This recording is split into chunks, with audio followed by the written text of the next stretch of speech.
When the armored columns of the Third Reich swept across mainland Europe, the German High Command was convinced that their doctrine of lightning warfare and rigid military discipline made them mathematically invincible.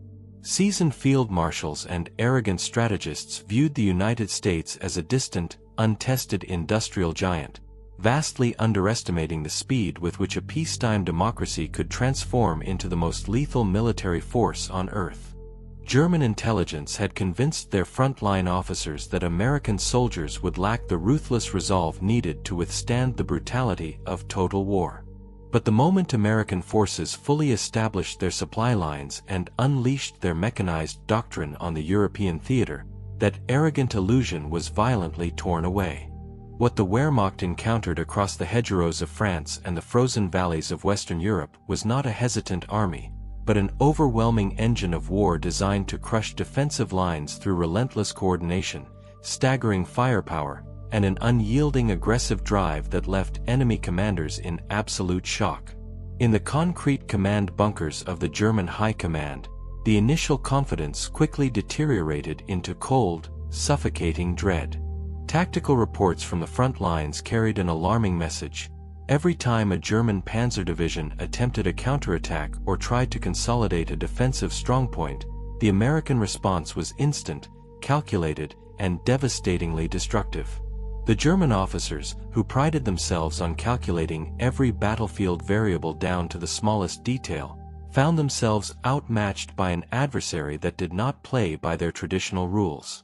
The American war machine brought with it a level of air dominance, instant artillery saturation, and limitless logistical momentum that paralyzed entire regiments before they could even deploy their weapons. For the decorated veterans of Hitler's army, the realization that they were fighting an enemy capable of replacing every lost vehicle in hours and dropping tons of high explosives with surgical radio precision was a psychological fracture from which their morale would never truly recover. 4 German tank commanders and mechanized infantry units who had once terrorized the battlefields of Europe, the open sky quickly became their greatest source of pure dread. In the earlier stages of the war, the Luftwaffe had provided an impenetrable umbrella for blitzkrieg operations, but by 1944, American air dominance had transformed the European theater into a one-sided slaughter. Chief among these aerial nightmares was the Republic P-47 Thunderbolt, an 8-ton flying tank armed with 850 caliber machine guns and heavy high-explosive rockets. To the German soldiers crouching in tree lines, the distinctive roar of the Thunderbolt's massive Pratt & Whitney radial engine was an unmistakable death sentence. American fighter bombers did not simply engage enemy aircraft, they hunted ground targets with ferocious, predatory precision, aggressively sweeping over highways, railroad junctions, and defensive fortifications to systematically eradicate any sign of Axis movement. The psychological impact on the Wehrmacht was immediate and paralyzing. Operational movement during daylight hours became virtually impossible across northern France and the Low Countries. Seasoned panzer divisions, possessing some of the heaviest and most advanced armor in the world, were forced to hide beneath camouflage nets and dense pine forests, unable to ignite their engines without inviting a relentless swarm of American aircraft straight down upon their positions. If a single German transport truck or armored car dared to venture out into the daylight, roving American patrols would descend from the clouds within seconds, ripping armored hulls to shreds with heavy armor-piercing rounds and shattering supply convoys with heavy bomb payloads. High-ranking German officers recorded in their personal logs that the sky no longer belonged to them. Every road was a potential graveyard, and the sudden, terrifying scream of American dive bombers had broken the offensive spirit of their finest mechanized regiments. While American fighter bombers turned the daytime skies into an impenetrable wall of iron, German ground forces found zero relief beneath the tree lines or inside fortified trenches. The Wehrmacht's tactical doctrine had long relied on the calculated, manual deployment of artillery, believing that superior barrel quality and rigid mathematical calibrations could hold back any assault. But the American Artillery Corps revolutionized modern warfare by introducing forward air observers, advanced radio synchronization, and the terrifying firing technique known as time on target. Under this brutal doctrine, dozens of separate artillery batteries positioned miles apart would calculate distinct shell trajectories, firing at precisely timed, staggered intervals so that hundreds of high-explosive rounds would impact the exact same square foot of enemy territory at the very same split second. The result on the front lines was pure, unadulterated devastation that shattered the minds of hardened German veterans. Unlike traditional barrages that began with erratic spotting rounds and allowed defenders precious seconds to dive into deep bunkers, a time-on-target strike arrived without the slightest warning. 1 second, a German command post or staging area would be operating in tense silence.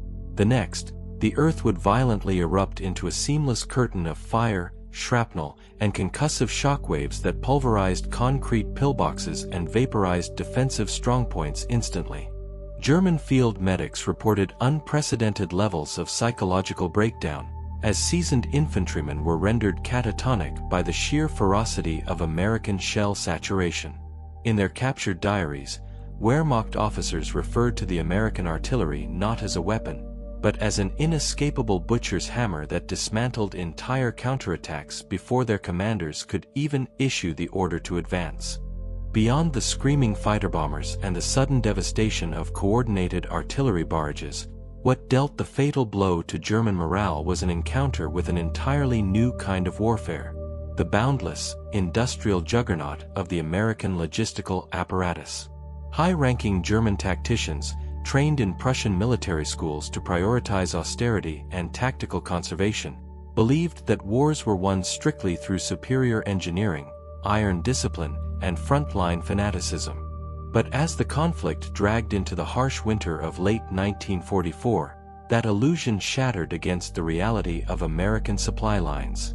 German panzer commanders watched in utter disbelief as their elite units ran dry of fuel, ammunition, and basic spare parts, while across the front lines, American forces seemed to possess an infinite river of mechanized assets that replenished losses within mere hours of a skirmish. The true depth of this psychological defeat became undeniably clear inside Allied prisoner-of-war camps and captured supply depots.